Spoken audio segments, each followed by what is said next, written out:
Thanks for joining us. My name is Brian Elaine. I'm here today with our good friend, Jeff Crosby.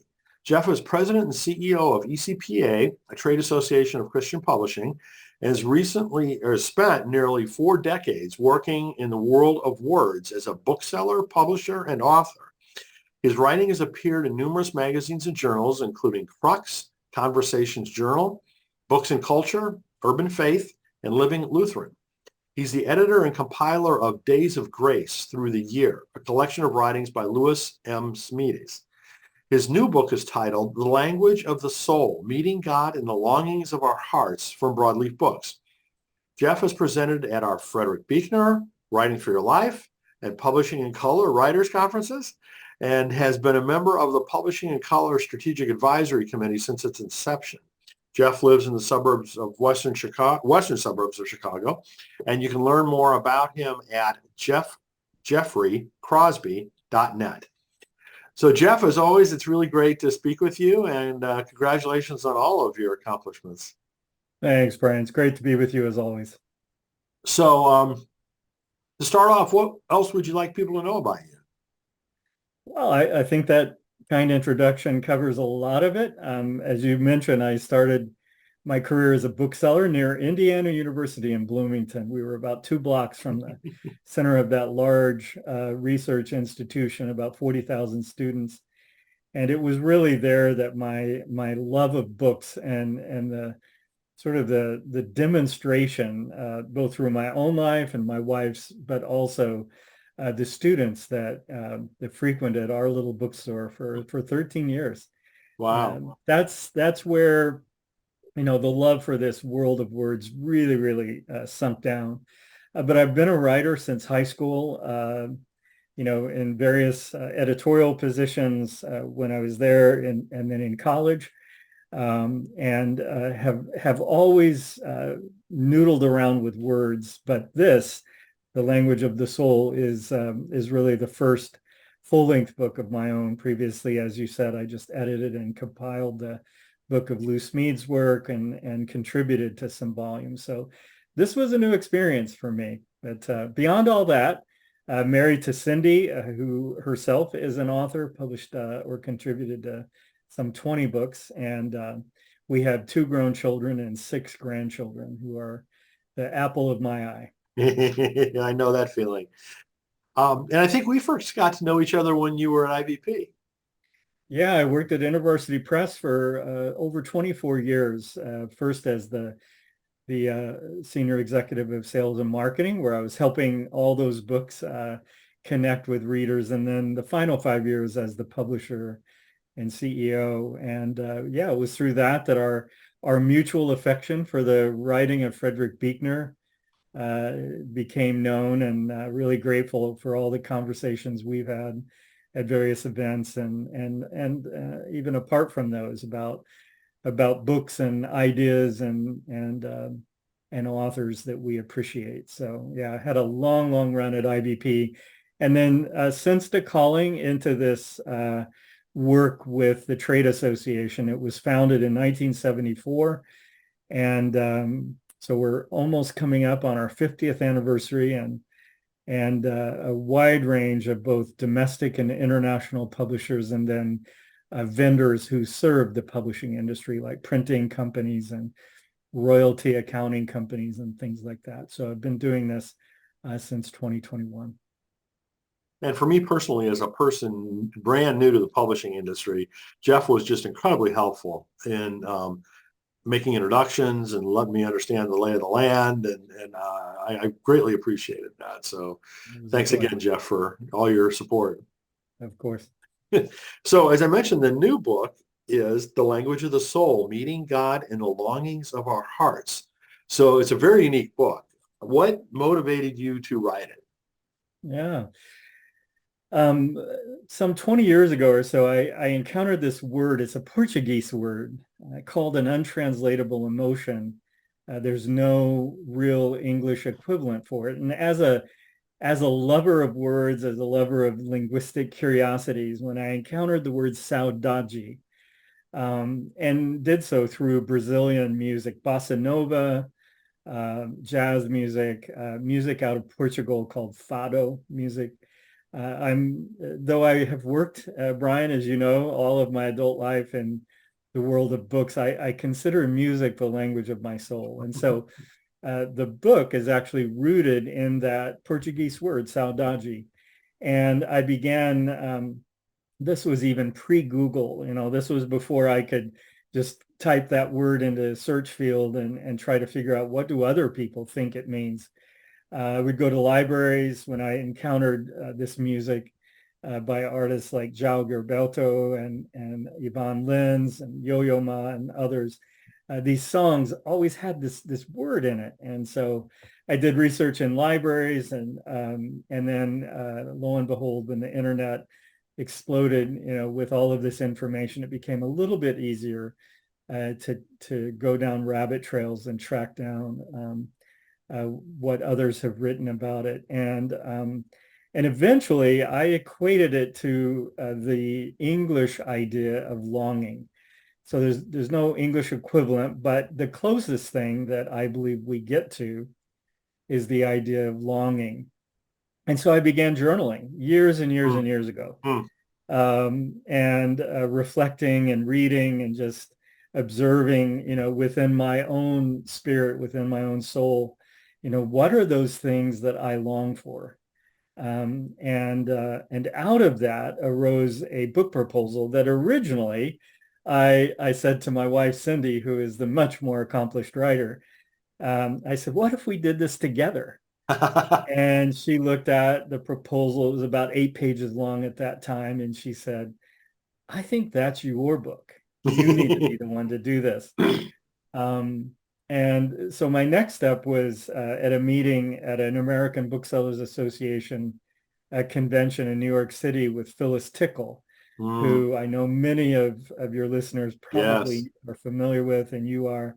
The late Phyllis Tickle was a dear friend of Cindy's and mine, and she was the first person other than Cindy I showed the proposal to in 2008. Wow. And she looked at it and she said, well, how long is it going to take you to write it? And well, it's been a whole lot of years, Phyllis, before I finally published it. But she was a real encouragement. She said, I think you're onto something.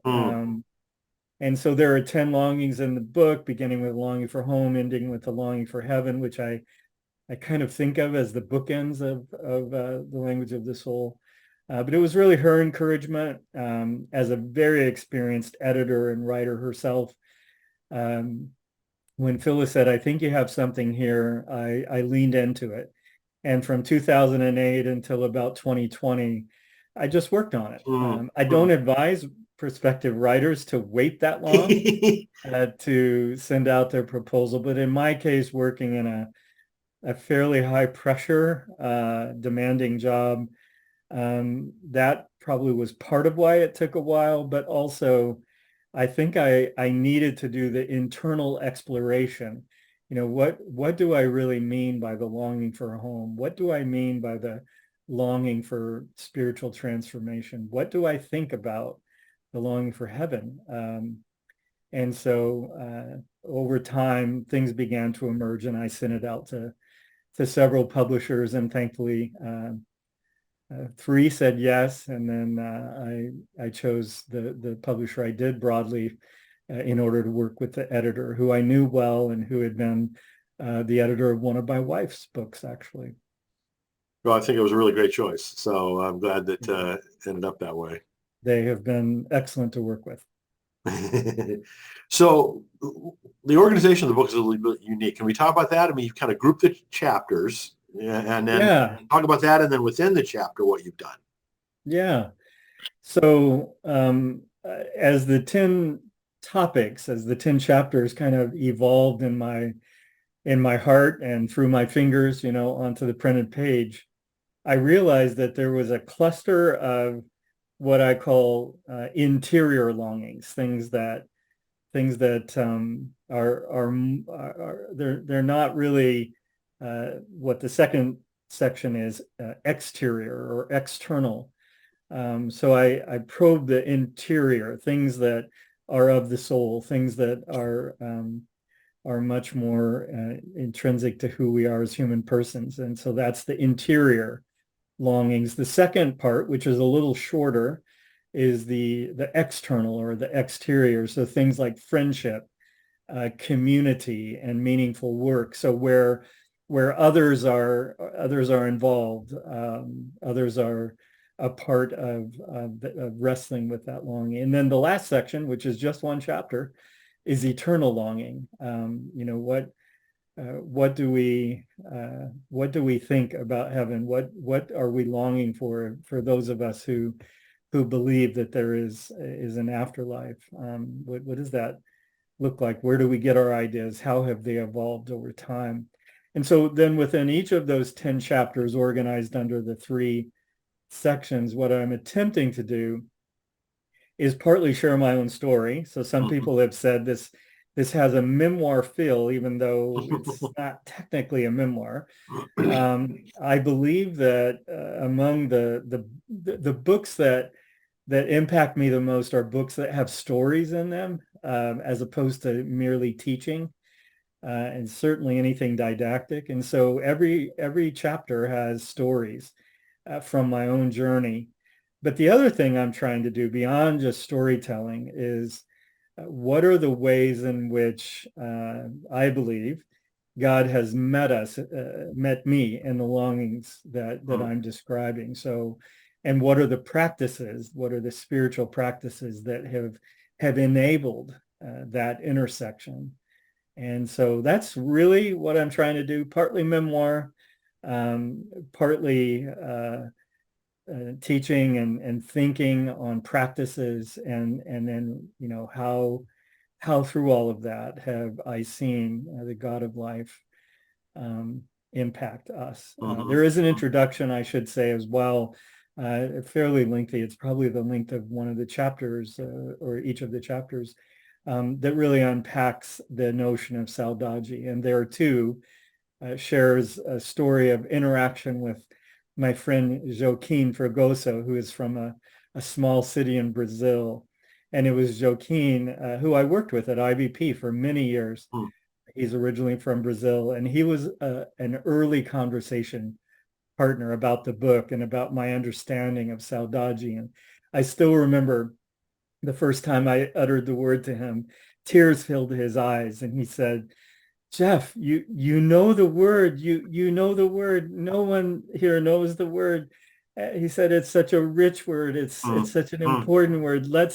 We must talk about it." And so over the course of several years, Joaquin and I talked about it, and that comes out in the introduction. He likened it to the people, we don't know if they're men or women or both, the two people walking along the Emmaus Road after Christ's crucifixion. And he says they felt saudade for Jesus. And so we had this rich conversation about this gospel story of the road to Emmaus that I had never thought of, because I read scripture through a distinctly American lens too often, sadly. But he was looking at it from a completely different vantage point, and he saw saudade on the road to Emmaus. It was fascinating.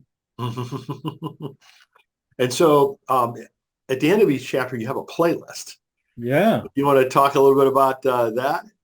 And I couldn't believe the publisher would allow that. I just thought, the other publishers that I sent it to, I can't imagine that they would have. But Broadleaf, not only did they allow it, but they actually said, "We think this is needed." So there is a playlist that's on Spotify. You can find it under the title, "The Language of the Soul, a Musical Mix." That's the playlist title. And it has the graphic to the book on it, so you'll know that you're in the right place.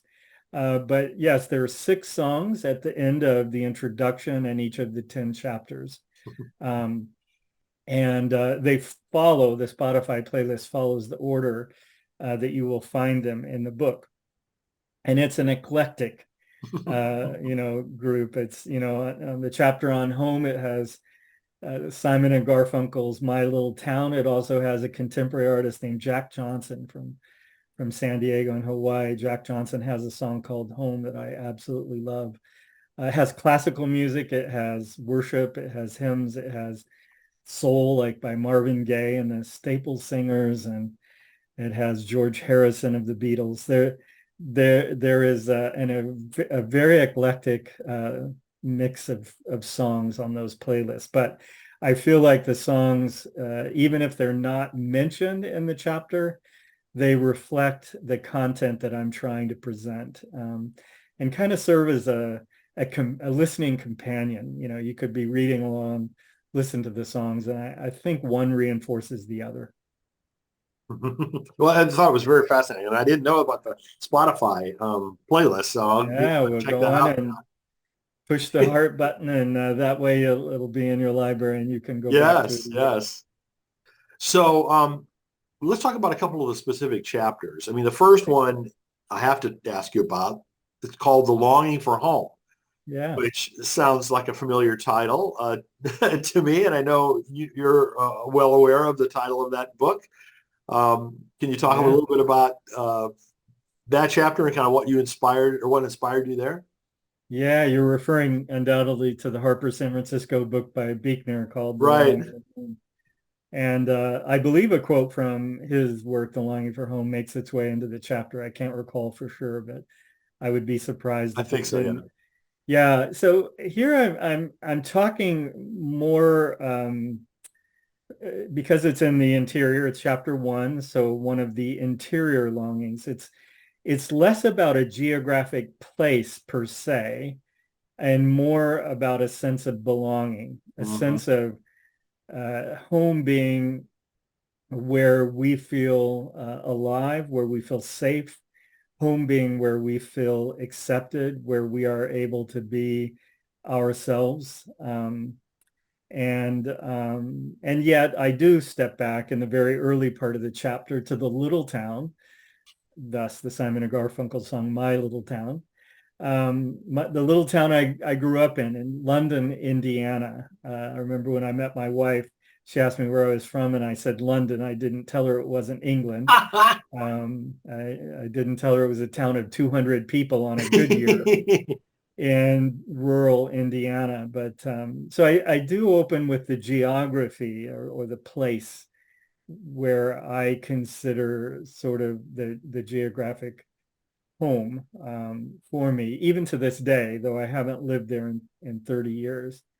But then move from there to the more the more general aspects that I just mentioned of belonging, of safety, of being oneself. So some people have asked me, what's your favorite chapter? And I've said, that's like asking which of my 6 grandkids are my favorite. But if pressed on it, I would say it's this one, because I very much am a student of history and of geography and geopolitics and other things like that. And so this wrestling with place, this wrestling with one's place in the world is very meaningful to me. And so I kicked off the book with that, as I kind of liked the exploration. I think many of us are restless souls. We don't feel at home anywhere. And hopefully in the chapter, I demonstrate the ways in which even if we don't love where we live physically, we can find aspects of home spiritually and emotionally in our lives. So that would be great if that happens for others. So another chapter I want to talk about is titled "The Longing for Meaningful Work," uh, Yeah. which of course ties very directly to the new business I'm launching called Find Your Next Calling. Mhm. So what do you cover in your chapter about meaningful work? Yeah. What I use the classic movie It's a Wonderful Life as a literary thread through that chapter, as you know, if you've read it, Brian. Cindy and I watch that with our kids every Christmas. It's not a Christmas story, but for some reason it's become that. Yeah, that's And when they show it every year. yeah, they show it every year, and we watch it every year. And so that's kind of the literary thread. George Bailey, he wanted to go here, he wanted to go there, he wanted to do anything other than work at Bailey Savings and Loan, and yet at the end of the day, the wonderful life that he had was as a result of the work that he did there, even with all of its, rough interactions with Mr. Potter and others. So I have been deeply influenced by a writer named Ben Patterson. Ben was a chaplain at a school in Michigan called Hope College, and then later at a school in Santa Barbara called Westmont College.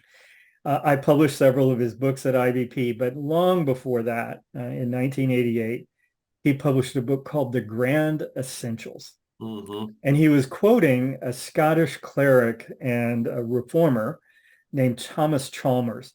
And what Chalmers said was the grand essentials of happiness are something to do, something to love, and something to hope for.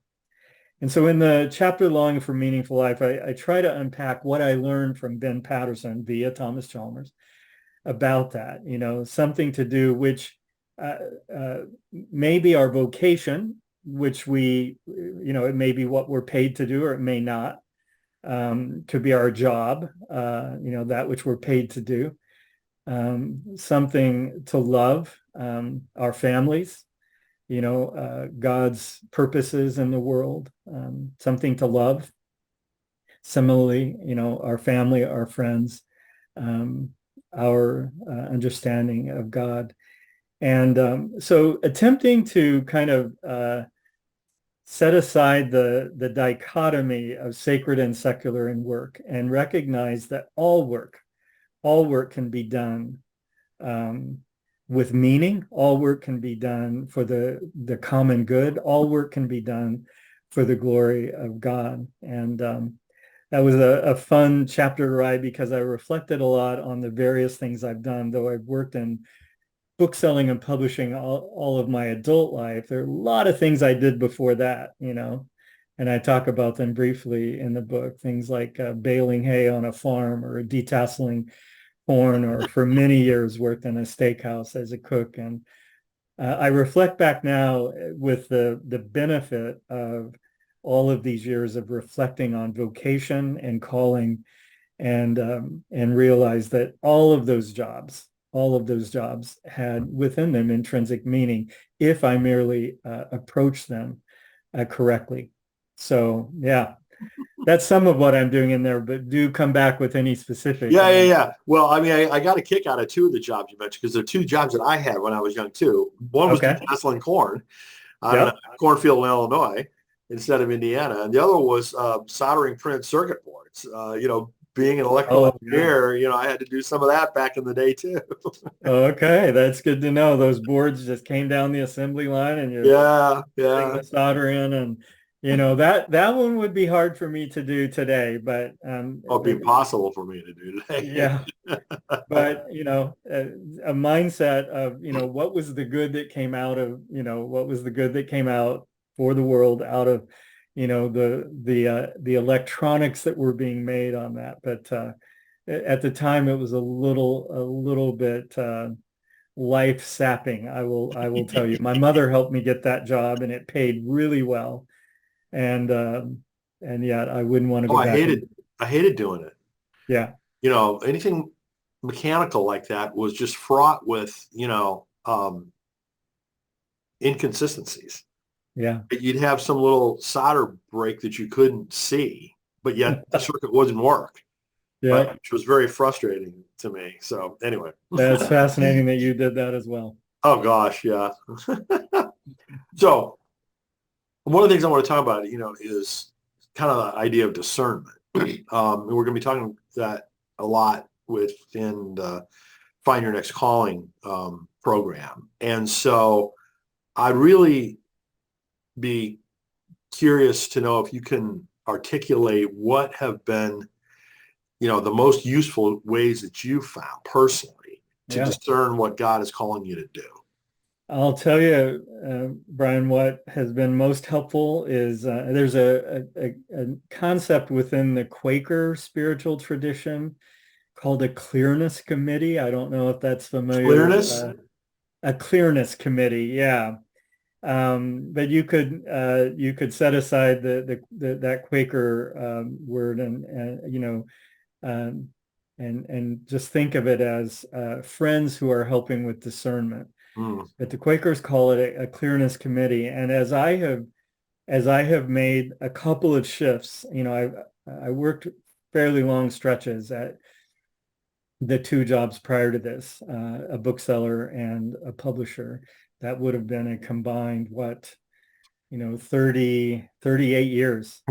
Um, and but in both cases, I relied on two or three good friends, but they weren't merely friends who would tell me what they thought I wanted to hear. They were friends who walked with me, asking probing questions, and helping me to discern whether a change, whether a shift in my occupation was in order or not. And the way that worked is they would pose questions. Um, I would journal their question and then journal in response to it. And then we would come back together. In some cases, it was a week later, a month later. It depended on the speed with which the discernment needed to be handled. And I would share, this is what I have captured in response to your questions. And we went through that over a period of time, even with the shift from InterVarsity Press to ECPA. That's the process that I undertook. And interestingly, in that case, one of the people was my supervisor, was the president of the larger InterVarsity organization. Hmm. That is not always possible. Sometimes that could No, be risky. right. You might be shown the door if you let your supervisor know that you are contemplating. But in that case, I stepped back and I said, will I regret, if this happens, will I regret not having told Tom? And I answered that yes. Hmm. And that's when I knew I needed to tell him. The other two people were not in a line of authority. They were peers or friends outside the organization. So that's what I've done for discernment, recognizing that it's easy for me to deceive myself. I need others to speak into my life. I wouldn't recommend you do it with more than two or three people. Um, I think keeping the circle fairly small, in the words of the late songwriter Gordon Lightfoot, keep the circle small, but um, I would strongly encourage that as a process of discernment. If you don't have that, or you don't feel comfortable with that, then I think reflecting on your own, journaling, giving time for silence and solitude in the midst of the process is another good way. Excellent. Excellent. Well, I know in my own kind of history of figuring out what to do next, Yeah. having that interaction with key people has been incredibly Yeah. important. I didn't orchestrate it quite the same way as what you're describing, Mhm. but I think that the whole idea of probing questions from a kind of like thoughtful, knowledgeable advisor, for lack of a better Yeah. term, is really a useful thing. Well, I think even what you've done with your business is having advisory councils. You Yeah, probably were able to use them that way, I would absolutely. imagine. Yeah. Well, especially, as I mentioned earlier, I was walking into kind of territory that I'd never been in before, Yeah. from an industry perspective and every other, perspective. So that was incredibly important, I think, for me in that context. But I Yeah. think, you know, even for something that a person's more familiar with, right, things change. Uh, Sure. Oftentimes dramatically, as we've seen in many different industries over the last couple of decades. So, um, but it's interesting because some people point more toward the internal, meditation kinds of things, and you Yes. alluded that a little bit. But for me, it's been without a doubt input from other people. Yeah. Yeah. But everybody's different. I don't think there's any right or wrong answer on this. But Sure. it's just I think it's really fascinating to hear how people go about important decisions, if I lack of a better term. Yeah. So what kind of advice do you have for people that maybe are feeling that they're at a transition point right now and trying to figure out what to do next? I just think be courageous and, be willing to make a shift. If you sense that a shift like what you've made recently, Brian, and a couple of years ago I made, maybe in order, be courageous, be willing to give up the security. I think both of us have done that, of what we have known for a long time. If we believe that there is good new work to be done. I mean, Buechner's classic quote about, where the needs the needs of the world and the affections or the passions of our own hearts and souls meet, that's a good place to be. And recognize that, in making shifts, I think of it like pruning the shrub that's out in front of my house. Right now, it's in full bloom, and the fragrance of this particular species of viburnum, every time I walk out the front door, it hits me with this beautiful, beautiful aroma. But that fruit, that beauty, both aromatically and aesthetically, came about because of pruning that was done last fall. And so I think being open, recognizing there's a pruning process, which can be painful, but there is fruit, there is beauty, there is joy at the end of the rainbow. Somewhere in this chapter that we've been talking about, I think I say, regardless of whether one is young or older, being open to such new explorations vocationally is a good thing. I don't buy the idea that if we open ourselves up, we're in a job now, we open ourselves up to something else that, it leads to dissatisfaction and demotivation where we are now. I don't think that has to be true.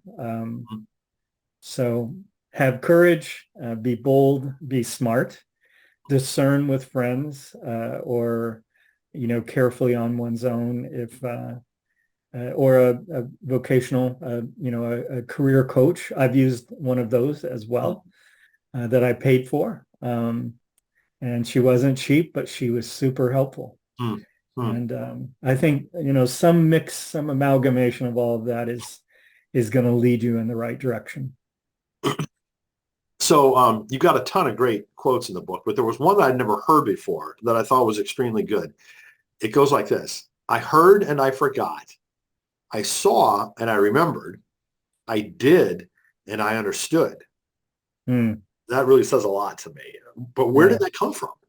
it came from a excursion my daughter, who was 15 at the time, and I did in the mountains of Northern California. I think Wairika, or anyway, a town in Northern California. And that was kind of the motto of this camp.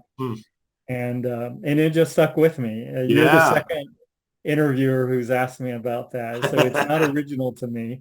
It's from that camp, but I do think it points to kind of the value of just experience, the value of entering and even into risky situations, entering into new ventures like you've done as an author or a compiler of your Divides books. You hadn't written before, as far as I know. No. You stepped into that, and it probably was a little scary to you. But now, having done it, you understand publishing much, much better than you ever did before, even though you've been around me and others for a lot of years. So, yeah, I love that as a kind of a jumping off point to the idea of meaningful work. So, is there anything else in particular about the book that you'd like people to know about? Yeah, my hope is just that I believe that all of us, carry with us longings. They may not be the same 10 for you, and for the listeners that we have today, Brian, but I believe we're all wired with longings, and my hope is that we can all see that as something to befriend and something to, to not fail to pay attention to. And if that happens, even for just a handful of people who read the book, then I will believe that those 15 years or so of writing, of thinking, of pondering will have been worth it. Hmm. So, I know you're in the midst of launching a book that was a multi-year project, but I have to Yeah. ask you this anyway. Do you have any future books or other projects that you're able to talk about at this point? Oh, I do. Actually, two publishers have right now a proposal that I'm very excited about. And in some ways, it's kind of like the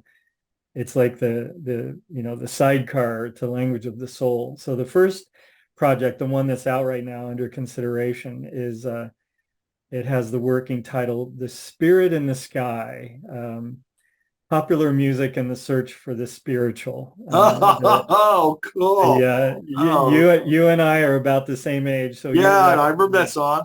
you'll recognize the title, "The Spirit in the Sky," as the old Norman Greenbaum song by that title. But it looks at 18 different artists from across from the 60s to the present day, but with the bulk of them 60s, 70s, and 80s. So things that you would expect: Bob Well, that would be Dylan, great. the Beatles, Cat Stevens, Bruce Springsteen, Mumford and Sons from more contemporary times. And so there are 18 artists arranged kind of by genre of music. And then the other one, which is not quite as far along, I'm calling World of Wonders: Reading as a Spiritual Discipline. And I was actually working on that first, and then this music thing just kind of took root, and I began writing several chapters. And so I wound up thinking that's a better follow-up, I think. And so I'll always be writing, whether the books are published or not. It's just a part of how I make sense of the world. It's part of how I know the questions I have, and all kinds of spiritual and other dimensions to my life. So I'll always write, whether they're published or not. But Spirit in the Sky, Popular Music and the Search for the Spiritual, hopefully will be next. That's very cool. And then hopefully you'll have me back on if that Oh, happens. absolutely. Absolutely. So again, the latest book is The Language of the Soul, Meeting God in the Longings of Our Hearts, available now. And you can learn more about all of Jeff's work at jeffreycrosby.net. So Jeff, thanks so much for joining us. Congratulations on all of your great work. And thanks again for all the support that you've given us over the years. It's been a joy to work with you, Brian. Thank you. Have a good day.